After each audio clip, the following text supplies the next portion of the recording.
Olá, amigos da TV Justiça, está começando mais uma edição de plenárias com os destaques da semana entre os julgamentos do plenário do Supremo Tribunal Federal. Nós tivemos sessões nos dias 5 e 6 de dezembro de 2012, respectivamente quarta e quinta-feira.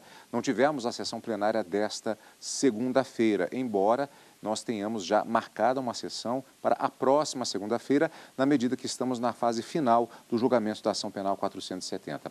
Aliás, Karina, uma semana que foi um pouco atípica por diversas questões, incluindo o fato de que nós tivemos a morte do arquiteto Oscar Niemeyer, que é exatamente o autor, na verdade, de muitas das coisas que nós estamos vendo neste exato instante, como este mesmo cenário que retrata a Praça dos Três Poderes, estas colunas que nós temos aqui no cenário logo atrás de nós, aqui na TV Justiça, são um retrato da obra de Oscar Niemeyer. O local de onde estamos falando nesse momento, nesta gravação desta edição do plenário, é exatamente em um dos edifícios que faz parte desta obra, o edifício sede do Supremo Tribunal Federal. E nessa edição ainda, uma homenagem prestada não apenas pelo Supremo Tribunal Federal, mas pelo Poder Judiciário, na verdade por todo o país, ao arquiteto Oscar Niemeyer. Nós vamos rever nas reportagens da TV Justiça. Em relação ao julgamento da ação penal 470, Karina, nós tivemos o encerramento da fase da dosimetria na semana anterior e havia uma grande expectativa com relação às chamadas questões pendentes desta ação penal 470, que não são menos importantes em relação ao todo deste complexo processo desta ação penal. Haviam pontos, arestas a serem aparadas nesse julgamento, como, por exemplo, uma questão aventada logo no início do julgamento da ação penal pelo ministro Marco Aurélio, acerca da continuidade delitiva. Ou seja, todos esses crimes pelos quais os ministros se debruçaram para condenar ou absolver aqueles acusados pelo Ministério Público teriam sido praticados de forma continuada nos termos do que diz a legislação penal, ou seriam crimes próprios, autônomos, independentes, a solicitar, vamos dizer assim, uma pena para cada um desses crimes e cada um desses acusados. O ministro Marco Aurélio trouxe esse posicionamento, na verdade, essa sua manifestação, como ele disse que faria ao final do julgamento, na sessão da quarta-feira, e a discussão tomou quase todo o plenário acerca dessa discussão envolvendo o crime continuado ou a chamada continuidade delitiva, artigo 71 do Código Penal. E na quinta-feira, um outro tema bastante polêmico também tomou conta das discussões no plenário do Supremo Tribunal Federal. Na verdade, dois temas. Um primeiro deles, em que o ministro Ricardo Lewandowski propôs uma revisão da forma de aplicação da pena pecuniária que ele havia calculado. Então, ele de uma certa forma, ele reformou o seu voto no sentido de reajustar aquelas penas pecuniárias, as penas de multas em que ele teve o voto vencedor no plenário e que, portanto, fazia a aplicação do chamado sistema trifásico de Nelson Hungria também para o cálculo dessas penas pecuniárias, no que foi seguido, inclusive, pelo ministro Marco Aurélio, mas um tema que não foi resolvido definitivamente pelo plenário. O ministro Joaquim Barbosa preferiu retomar essa discussão na próxima sessão plenária do Supremo Tribunal Federal. E na segunda parte da quinta-feira nós tivemos o início da discussão também polêmica sobre a perda ou não dos mandatos daqueles parlamentares que ainda são detentores desses mandatos eletivos e que foram condenados pelo Supremo Tribunal Federal. A perda do mandato, ela será automática com essa condenação do Supremo Tribunal Federal, ou haverá necessidade da Câmara dos Deputados se manifestar para que a perda ocorra depois do trânsito em julgado? Essa discussão começou também na quinta-feira, o ministro Joaquim Barbosa e o ministro Ricardo Lewandowski já se manifestaram e o assunto deve ser retomado na próxima semana. Então, vamos fatiar estas questões em debate no plenário do Supremo Tribunal Federal, voltando à sessão plenária desta quarta-feira. Portanto, retomado, como vimos, na quarta-feira pelo plenário do Supremo Tribunal Federal, o julgamento da ação penal 470. A repórter Ana Paula Ergang acompanhou os trabalhos. Os ministros dedicaram a tarde para discutir a possibilidade de que alguns crimes tenham sido praticados em continuidade delitiva. De acordo com o Código Penal, o crime continuado é aquele em que o acusado pratica 2 ou mais crimes da mesma espécie, mediante ação ou omissão e pelas mesmas condições de tempo, lugar, maneira de execução e outras semelhantes. Nesse caso, aplica-se a pena de um só dos crimes, aumentada de 1/6 a 2/3. Para o relator, ministro Joaquim Barbosa, a causa de aumento da continuidade delitiva não deve ser aplicada a todos os crimes. Eu considero que não se pode confundir o fato de os acusados terem praticado vários crimes ao longo de mais de 2 anos, através de uma organizada quadrilha, com a existência de continuidade delitiva entre todos os crimes praticados. Seria um privilégio indevido concedido a réus que fazem da prática criminosa uma rotina, com dolos autônomos destinados à prática de cada delito. Com efeito, cada crime teve o seu contexto e execução próprios, com dolos diretamente dirigidos à prática de cada um deles. Já o ministro Marco Aurélio defendeu a aplicação da continuidade delitiva e votou pelo recálculo da pena de 16 dos 25 condenados. Relativamente às penas de multa, descabe observar a continuidade delitiva em virtude do disposto no artigo 72 do Código Penal. No concurso de crimes, as penas de multa são aplicadas distinta e integralmente. Assim, permanece íntegro, até aqui, o que decidido sob tal ângulo pela maioria. A maioria dos ministros acompanhou o voto do ministro Joaquim Barbosa e as penas foram mantidas. Essa foi a primeira sessão com a presença do ministro Teori Zavascki. Bom, portanto, já vimos qual foi o resultado, já na reportagem. Ficaram vencidos o ministro Marco Aurélio, que propôs a questão. Ele até fez questão de salientar que ele colocava a questão, digamos assim, de ofício, de motu próprio, embora tenham sido apresentados os chamados memoriais pelas defesas de alguns dos agora condenados na ação penal 470. Mas ele mesmo disse que não foi por conta dos memoriais, mas ele já defendia uma determinada postura, fez a apresentação da questão, foi votada, foi acompanhado pelo ministro revisor do processo, Ricardo Lewandowski, mas foi uma tese vencida no plenário do Supremo Tribunal Federal. E na quinta-feira, dia 6, o plenário do STF retomou o julgamento da ação penal 470. Já vimos, mas vamos dar mais uma reforçada, Karina. Havia, portanto, mais pelo menos 2 questões pendentes esta semana a serem resolvidas pelo plenário do STF. Na própria quarta-feira, o ministro Ricardo Lewandowski disse que gostaria de fazer um reajuste no seu voto acerca da fixação do quantum das penas que esses condenados deveriam pagar em razão dos crimes pelos quais eles foram condenados.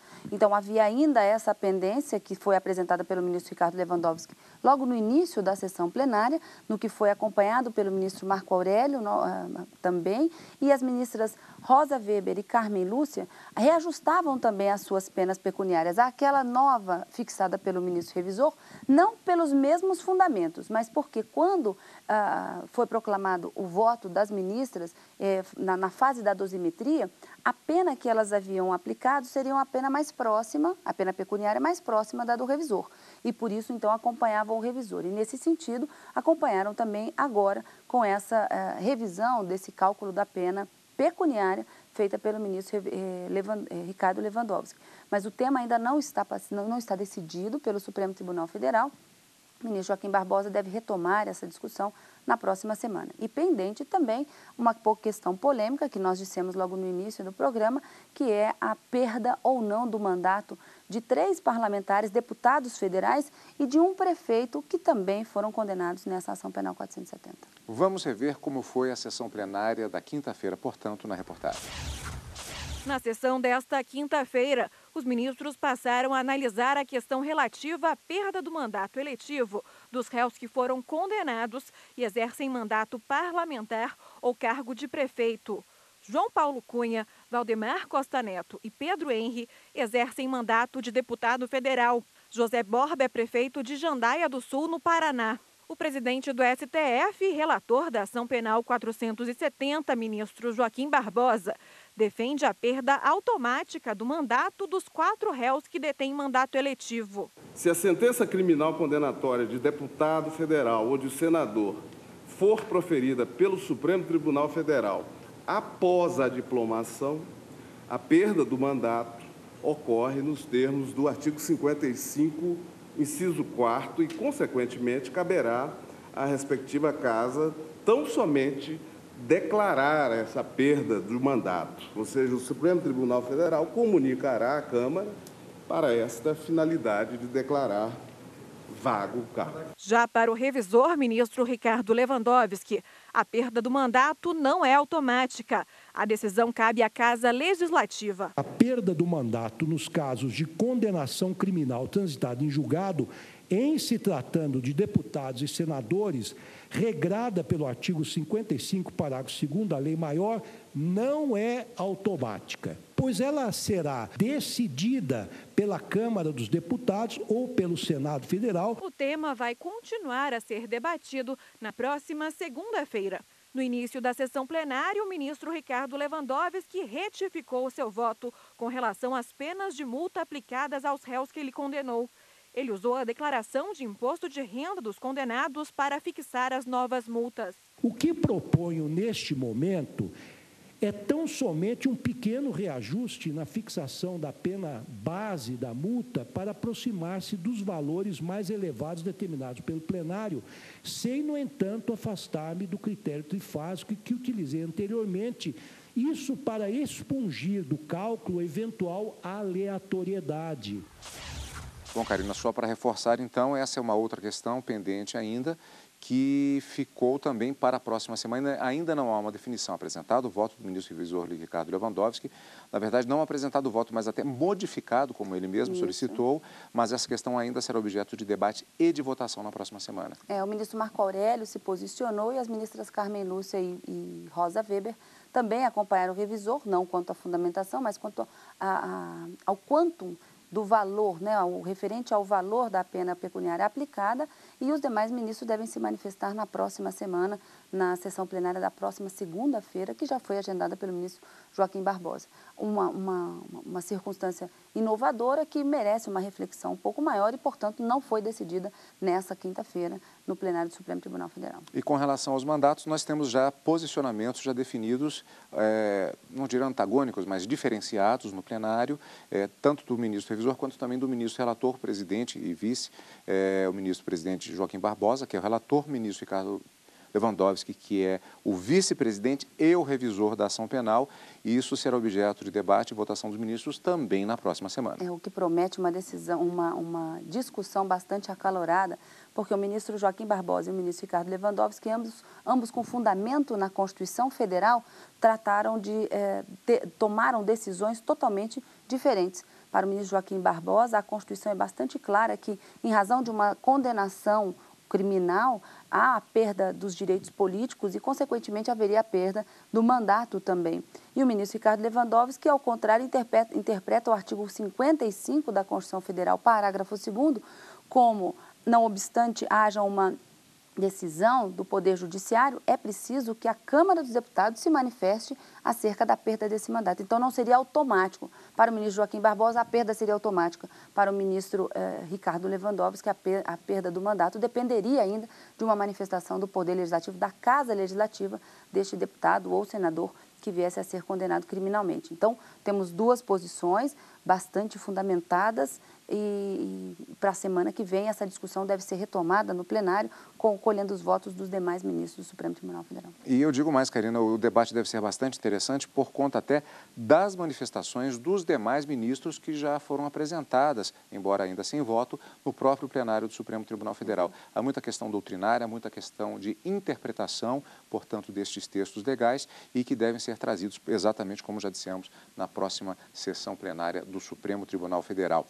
Uma questão também que caracterizou esta sessão plenária da quinta-feira foi o fato de que, na verdade, assim como todo o Brasil, mas particularmente Brasília, teve um dia bastante atípico por conta exatamente de, como já dissemos, da morte do arquiteto Oscar Niemeyer.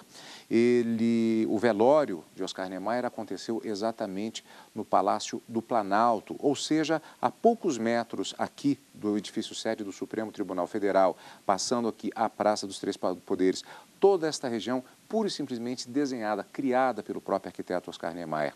A sessão plenária da quinta-feira, ela foi interrompida um pouco antes do tradicional intervalo que acontece por volta das 4 horas da tarde, para que o ministro Joaquim Barbosa, acompanhado do ministro Gilmar Mendes, representassem o Poder Judiciário no velório do arquiteto Oscar Niemeyer. Foi exatamente antes e depois deste momento, deste intervalo, que aconteceram estes debates e estas votações que nós vimos no plenário do Supremo, na sessão plenária da quinta-feira. Diversas homenagens caracterizaram a capital da República na despedida do arquiteto Oscar Niemeyer. E é isso que nós vamos ver no próximo bloco de plenárias, logo depois do intervalo.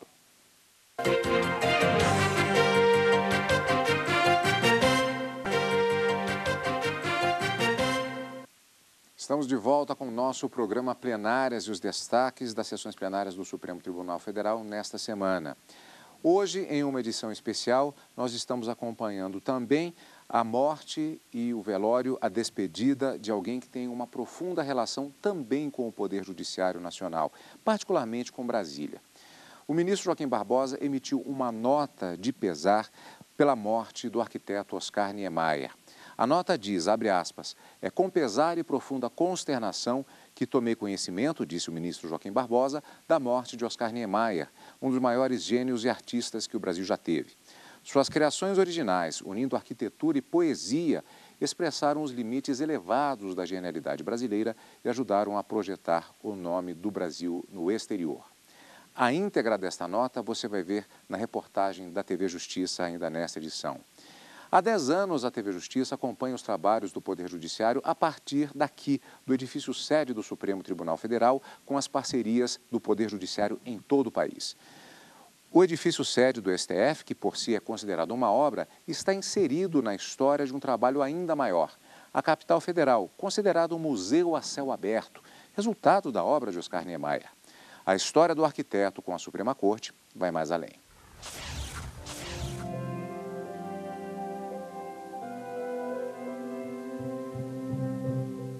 De curvas é feito o universo. O pensamento de Oscar Niemeyer, considerado o gênio da arquitetura, transformou o projeto da sede do Supremo Tribunal Federal em uma obra a céu aberto. O prédio foi projetado em 1958. As colunas são a marca do edifício e também são encontradas no Palácio do Planalto, uma forma de manter a unidade estética entre a sede dos poderes. Supremo, por exemplo, as colunas fossem verticais, certo? Não coincidia com as do Planalto. Tem que ter o mesmo espírito da arquitetura. No Brasil, o prazo era tão curto que eu devia ter feito os prédios mais simples, para ser mais fácil de fazer. Mas não fiz isso. Fiz diferente. Todos. Se for a Brasília, você pode gostar ou não dos palácios, mas ninguém pode dizer que viu antes coisa parecida. Pode ter visto melhor, mas parecida não.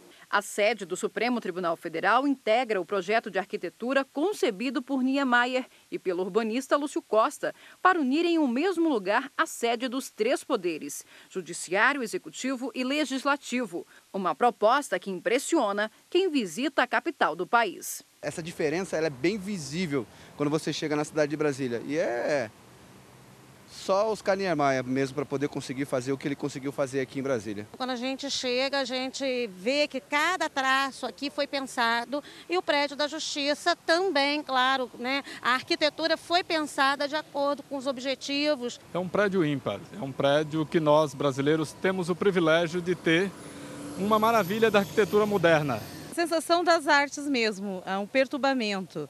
Perturbamento que questiona, que instiga e, ao mesmo tempo, traz uma tranquilidade de ver as linhas sendo traçadas de forma tão sutil ao encantamento.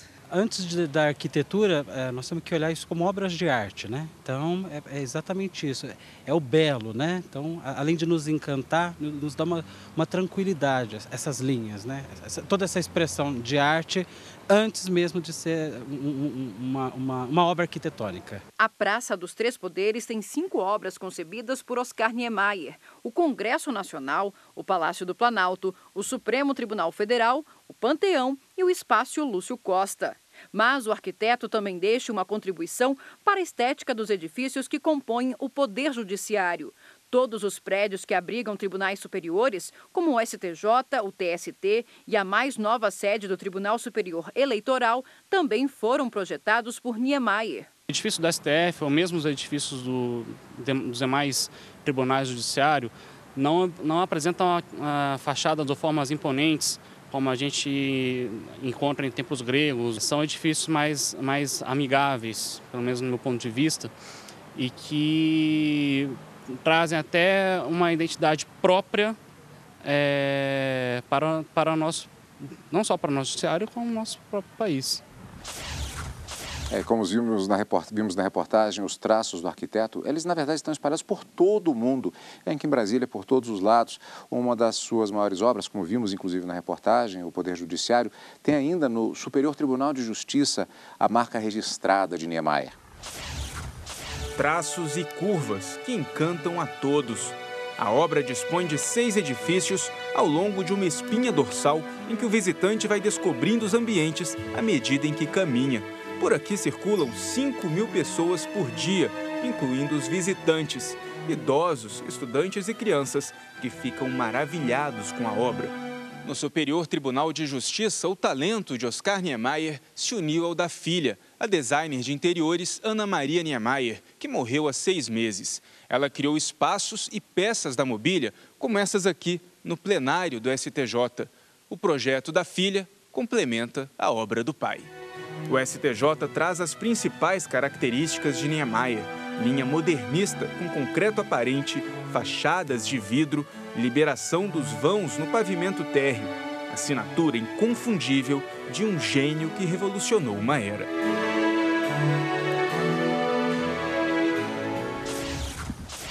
Durante a abertura do Congresso Democracia Representativa e Cidadania, a presidente do Tribunal Superior Eleitoral, ministra Carmen Lúcia, prestou homenagem ao arquiteto Oscar Niemeyer.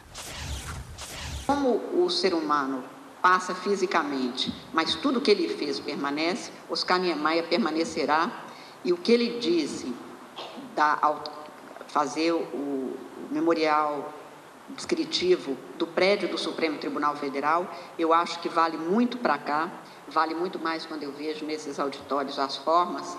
No memorial descritivo do Supremo, ele disse que tinha adotado aquelas formas curvas, porque a ideia da justiça não tem fim, e a curva nos dá exatamente uma ideia de algo que pode ser olhado de novo, com um novo olhar, pensado com um novo movimento e uma nova forma como tem que ser a justiça. Uma ideia que cada sociedade tem a cada momento num estado de mutação e que nós, juízes, advogados, membros do Ministério Público, servidores, somos comprometidos exatamente para que seja uma prestação de acordo com a sociedade e com as mudanças que ela faz. O corpo do arquiteto Oscar Niemeyer foi velado em um dos prédios mais simbólicos da sua obra e da vida nacional. Bem aqui em frente, no Palácio do Planalto, do outro lado da Praça dos Três Poderes.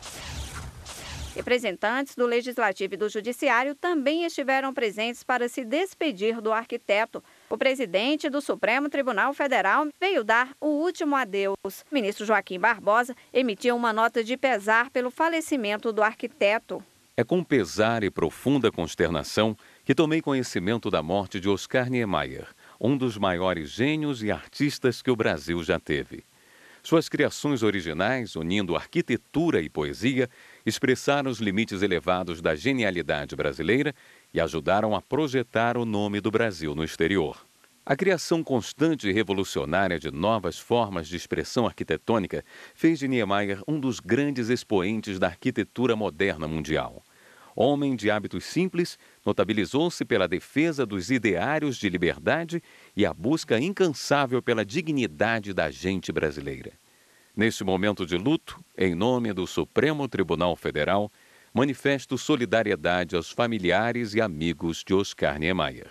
O avião com o corpo do arquiteto decolou do aeroporto de Santos Dumont pouco antes da 13h e chegou em Brasília às 14h20. Ao chegar na capital federal, o corpo foi trazido até aqui, o Palácio do Planalto, em carro aberto do Corpo de Bombeiros. As ideias dele, né? As ideias que ele tentou passar de humanismo, justiça social, eu acho que isso é tão importante quanto a obra arquitetônica dele. Após a solenidade de despedida pelos familiares, amigos e autoridades, o local foi aberto ao público, que pôde dar o último adeus ao grande arquiteto.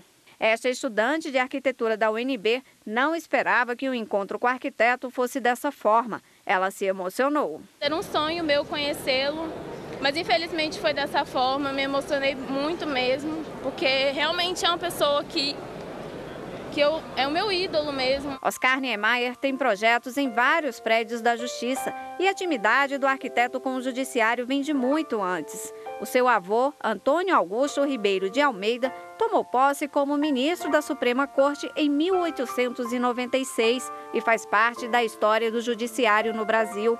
Foi também procurador-geral da República e se aposentou em 1913. O arquiteto dizia preferir ter o sobrenome do avô.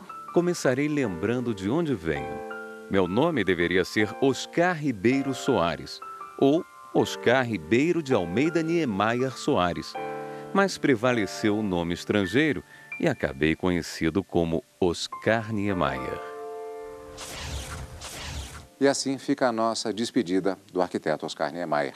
E nos despedimos também já com encontro marcado com os telespectadores na próxima semana. Na próxima semana, com sessão extraordinária já agendada para segunda-feira, quarta e quinta no direto do plenário e no final de semana com plenárias. Obrigado por estar conosco como sempre e continue aqui na TV Justiça.